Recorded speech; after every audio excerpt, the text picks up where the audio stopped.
Good evening, everyone. Uh, my name is Sriram.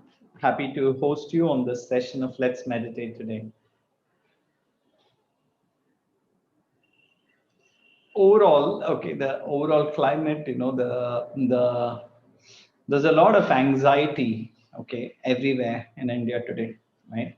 The COVID crisis is weighing heavily on all of us, adults, and it's almost become a normal thing to hear about one or two people from our friend circle who is either suffering COVID, contracted COVID, or perhaps has passed away, unfortunately, from COVID in the last at least for a week or 10 days. Okay, it's almost been like, okay, what's going to happen today?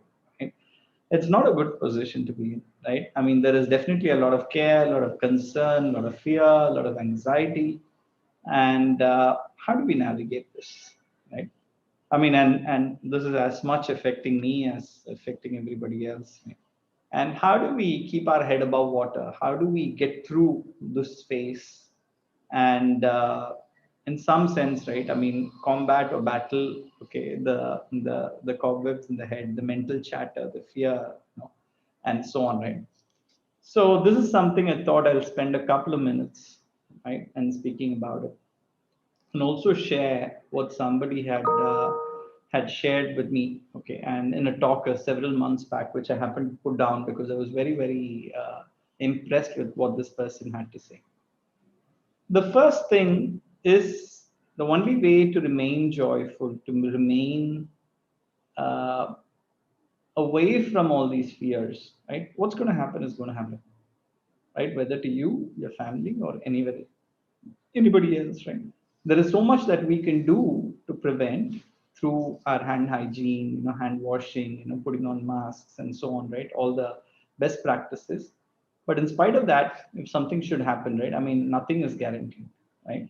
So, but one thought I want to leave with you is that the only way to remain, okay, away from this pressure and anxiety is to live in the moment, live in this moment, right? If you have some work, like, is it possible that we can tune ourselves, we can train ourselves to be in the moment and do what is necessary rather than think about other things, other people, other times, whether it's yesterday or tomorrow, right?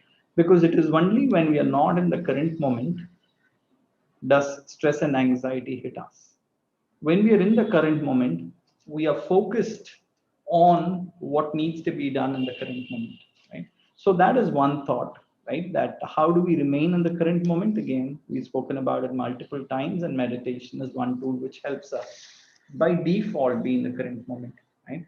I want to share a screen. Usually don't, but I want to share a screen today and to bring up a slide, a couple of slides I put, right? And this was shared by one of the commandants of Indian Army, okay, in the Siachen, right? Where we're talking about stress in the current moment and anxiety and what will happen tomorrow, right? I mean, for our army people, who posted in such borderline areas, border security force and all that, right? Any moment, anything can happen, right? So while we are facing this perhaps for the first time of such magnitude, there are people whose profession itself is to live out, okay, professions like that, moment after moment, right? Any moment can be an ambush, any moment might be a terrorist attack, and we don't, and people there, they don't know whether they're going to make it through the day, right? But how do you live and how do you lead at such times, right? So this person, this commandant, right, I had the opportunity to listen to his few things, and he said there are a few factors that matter, right? The first thing is when there's chaos outside, let's say in an army camp like that, or okay, with, let's say, my neighbor contracting COVID, or maybe even one of my family members coming down, right? It's chaotic, right? It's there's so much of pressure, there's so much of uncertainty in the environment, right? And this person had to say that whenever there's chaos, the first thing you have to remember is you can do something about it and help yourself only if you remain with composure and calm. If we also start panicking, not only can't we help others, but we also need somebody to help us. So the first is for us to do anything at all, we need to remain calm and composed. The second thing is, in that chaos, not only just remaining calm doesn't get anything done, but if you've got to really make a difference, we need to have clarity of thought and we need to be able to make decisions. How? Not by under stress, but with a calm mind, with a balanced mind, being able to, in some sense, disconnect ourselves, okay, with the situation and be able to make clear decisions. In many times, okay, while such stressful situations tend to hustle us, whereas I found that if you slow down and just pause, give it some time to sink in, make some decisions, that is the way, like, that it actually you do something better, right? Something more meaningful, something that hopefully can get you out of the situation, right? It's the same thing, like, when, let's say, a colleague or a family member comes down with a heart attack, right? How do you react in that moment? Do you panic? In which case, you probably are not going to be able to be of much help. But if you remain composed, pause, even if only for a couple of moments, and do what is necessary, I think, like, a lot of things can happen. The third one, this commandant was telling, right? He said, like, usually one of the things that is grossly underrated is a sense of routine, doing things regularly, day after day at the same time. So he used to say, like, that many people in the camp used to play volleyball, okay, at evening 5 o'clock. And people coming to the camp for the first time, and they know the kind of situation that they're placed in, they say, what is this? There is so much stress and you guys are playing volleyball, right? But he used to say that it is that game, or it is that sense of routine, getting up in the morning, okay, and getting ready, doing your march fast, okay, it's basically the routine, things happening on time, that gives a sense of normalcy. If nothing happens on time and everyday things are different, right, there's a sense of it adds to the uncertainty in the environment. Other thing he mentioned is, like, irrespective of whatever we might do, there's always something that is above and beyond, right, of which we have no control. And I used to say that, he mentioned that all people from all religions used to come together in prayer, okay, and a common place. So he said faith and hope is really what keeps us going, okay, and faith and hope without evidence, without having to ask how, right? But that is really where there's hope, there's life. Okay. And the last thing, this is very nice, right? What he said is, we see so many movies, okay, Bollywood, and these days Netflix and Prime and Disney, right? Where there's a calamity, there's chaos, and then, like, somebody completely races beyond, above and beyond the occasion and saves the day. Okay. It might have been it might have been Bruce Willis, like, in Die Hard, or equivalent movies. There are thousands of movies, action movies like that. But he said that very rarely, okay, in a stressful situation, do people race above and beyond. Many times we fall back to our basic level of training, and that is why there is so much emphasis of daily routine and daily exercises, okay, march fast and so on, right? I mean, in the army, because what you can do even when somebody wakes you up from sleep is really what you'll be able to achieve, okay, in real life when there's a crisis, okay, if there's an ambush or whatever, right? But if you don't have that basic discipline, okay, you will not even be, you don't have a minimum threshold to which you will raise, right? So I just wanted to share these few thoughts because I was deeply touched, okay, by this man of immense experience who had lived and led forces, okay, in a place, like, which, where anything might happen any minute, right? And if you really reflect on some of the thoughts that he was talking about, right, being in the moment, being calm, pause, and having a clear mind to work with, make good clarity of thought, making decisions, a sense of routine and discipline. All these are inner qualities, right? Which is what we train. We start with the mind, and I'm not saying that meditation is the panacea for everything, but depending on wherever you are right now, right? With a little bit of training, with a little bit of regulation, with a little bit of calmness, right? There's always the possibility that you can further yourself down this path, right? Through meditation.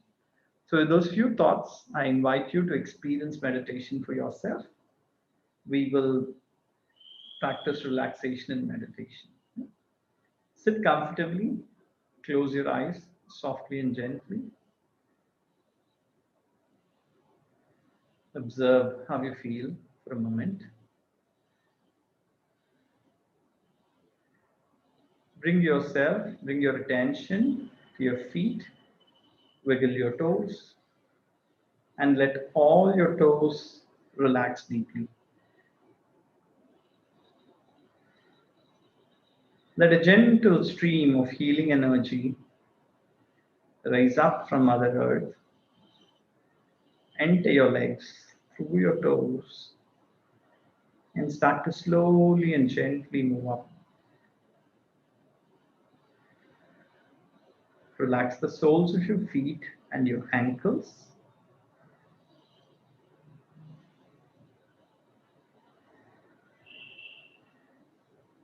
Relax your calf muscles and your knees.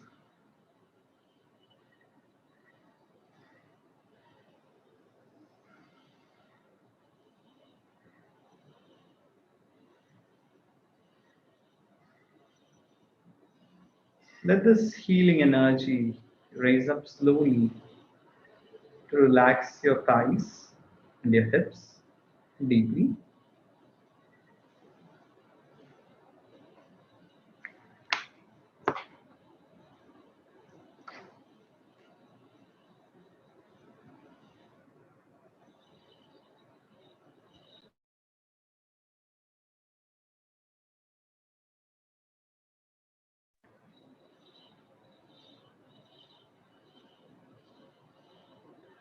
Let this energy rise up to relax your stomach, your abdomen, and all your inner organs.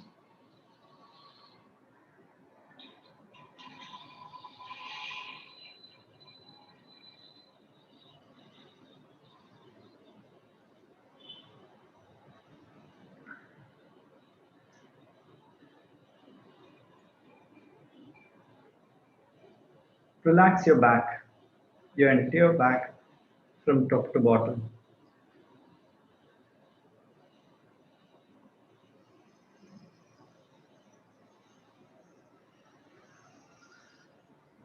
Let this healing energy move to the front of your body, relaxing your chest and your lungs deeply.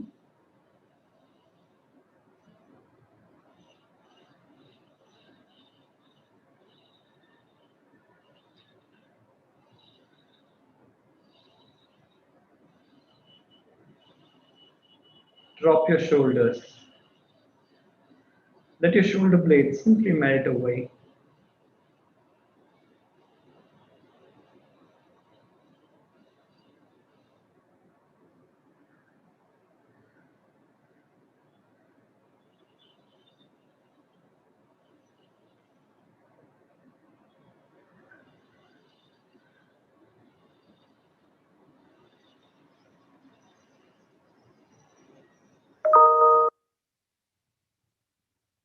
Let this healing energy flow through your arms very gently, relaxing your upper arms and elbows, relaxing your lower arms, all the way to your fingers and fingertips.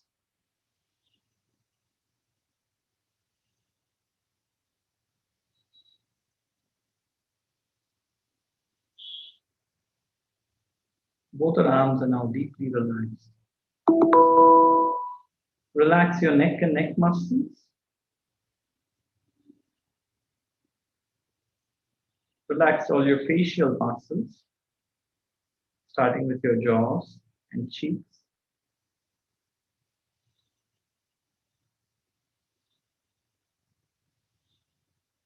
your mouth and your nose.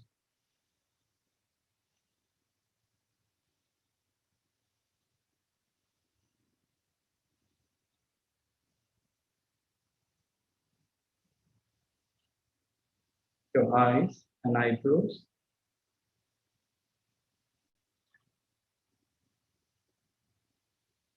Relax your forehead. Any tension that you feel in your forehead, let it leave you. And relax the scalp on the top of your head.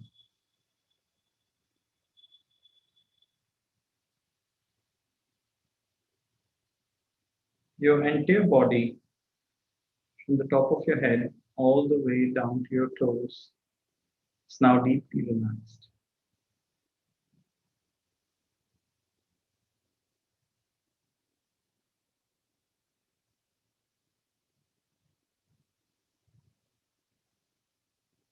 Gently bring your attention to your heart, to your mind, and your thought. Very gently rest on your heart.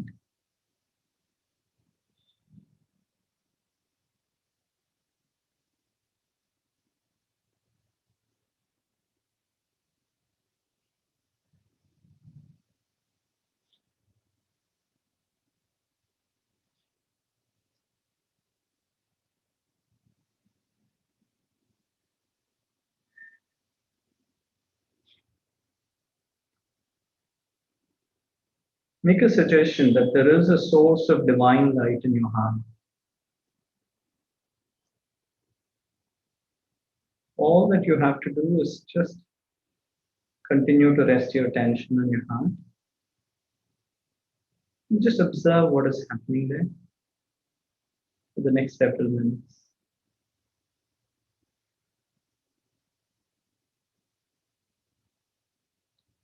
Let there be no force or pressure anywhere in the system. Just simply relax. And just observe what is happening in your heart till you hear my voice again. Please start meditation.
Continue to meditate on the source of divine light in your heart,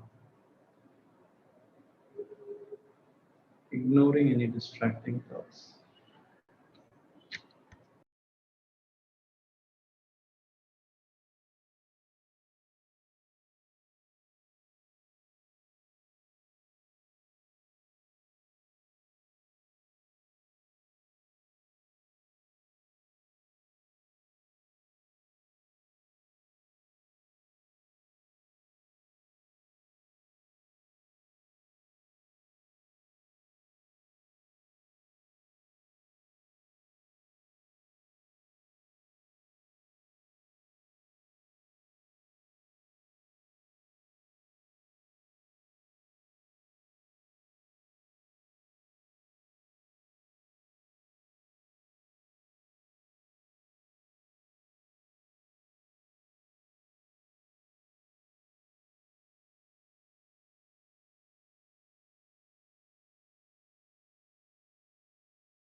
Continue to meditate on the source of divine light in your heart, ignoring any distracting thoughts that might arise.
Your eyes closed.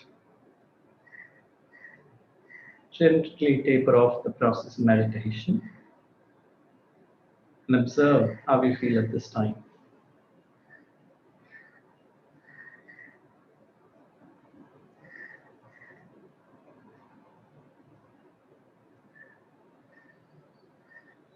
Do you feel a difference between start of meditation and how you find yourself right now?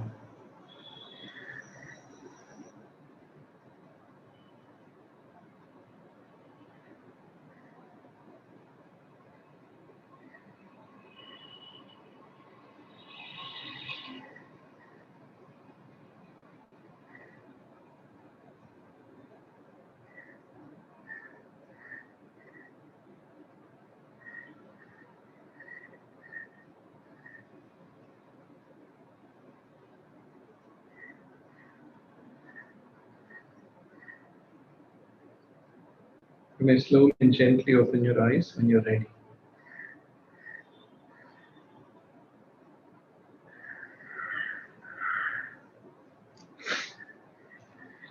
Thank you for joining me on today's session of Let's Meditate. I'd mentioned that the only way to remain on top of ourselves is to remain in the moment.